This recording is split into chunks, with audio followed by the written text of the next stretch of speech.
Hello everyone, it's Jeff, Bernina Jeff at High Fashion Sewing Machines in Grand Junction, Colorado. Anytime you want to contact us, just give us a call, 970-256-1293. Today, we're going to show you how to make a manual buttonhole on the 7 series, and most of the Berninas all react the same way on how you select the stitch and how you do it. I had a customer that wanted to make a buttonhole big enough for her curtain rod or for her shower curtain. And when you use the automatic buttonhole, 1.125 is the largest you can do. That's with the number 3/8 foot. Today we're going to use the number 3 foot, so it's the manual one.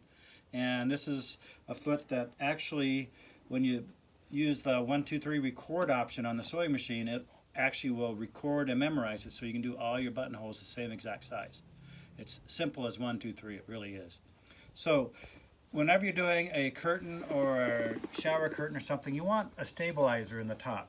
So we sell this decal bond, and it's 45 inches wide, and I just cut about a 4-inch piece with the rotary cutter and ironed it onto the back side of my soon-to-be sample shower curtain. You'd probably want to hem or serge that and flip it over, and now there's the top of your shower curtain. So even Bernina Jeff knows how to sew. Now, we go to a 7 series. We're going to use the 770 QE today, one of my favorite machines. Of course, all the 7 series are my favorite machines. We're going to go to the buttonhole menu. It's 1, 2, 3, fourth down on the right-hand side. It looks like a miniature little buttonhole.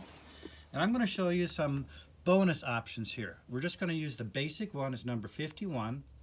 And most of you, if you haven't had training, don't know that you can change the slit width and the bead width on the buttonholes on these new advanced machines. So I'm going to hit the information I, the circle I, and the slit width is default at 0.6. So I'm going to hit that, and I'm going to make it 1.0. So that's 1 millimeter wide of the slit width.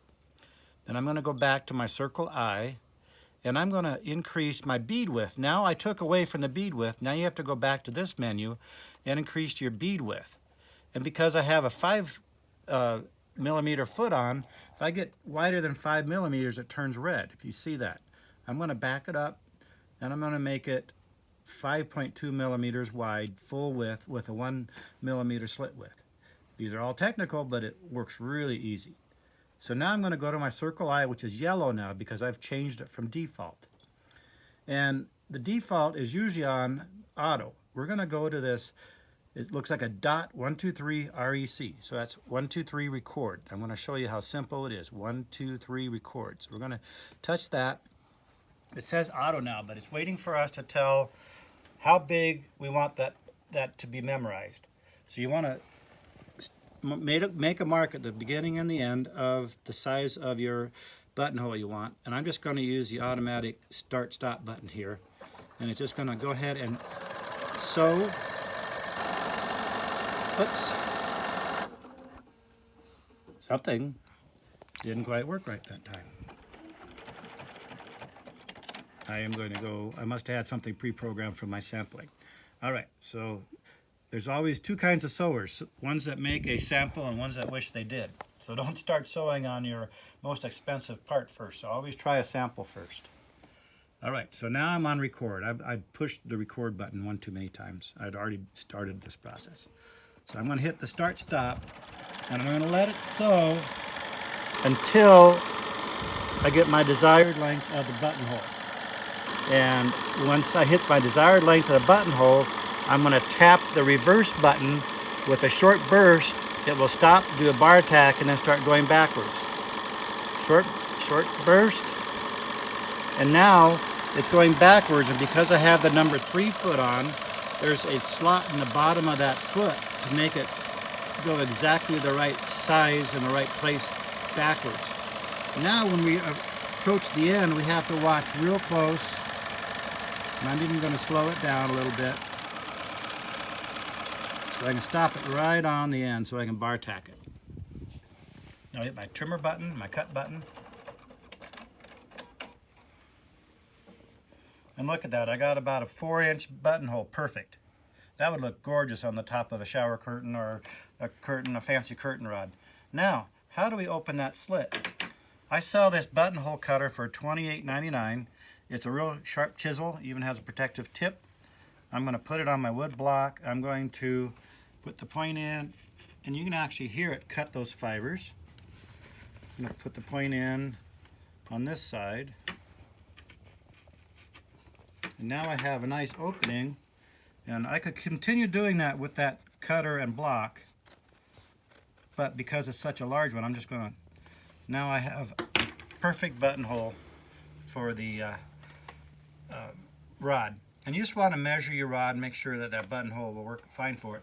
And see, that stabilizer makes it so nice. Now, what's even better about this is the machine just memorized that.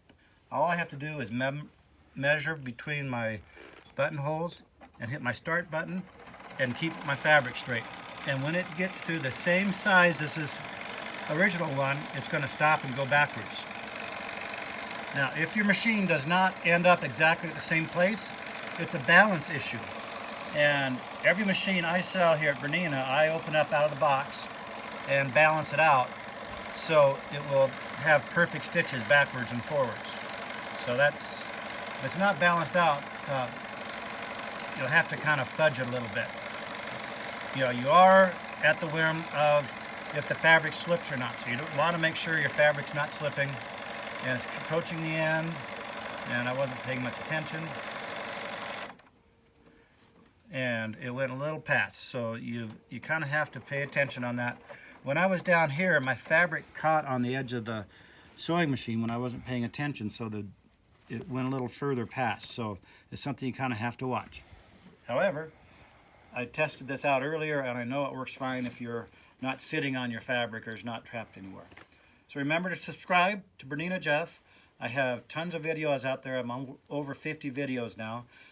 You can contact us at jpvlefty@aol.com. That's my personal email, and I've had many people comment on how fast I get back to them. So remember, if you want this buttonhole cutter or my expert oil tip oiler for $12, please contact us and we'll get them right out to you. Thanks very much. Bernina Jeff at High Fashion Sewing Machines.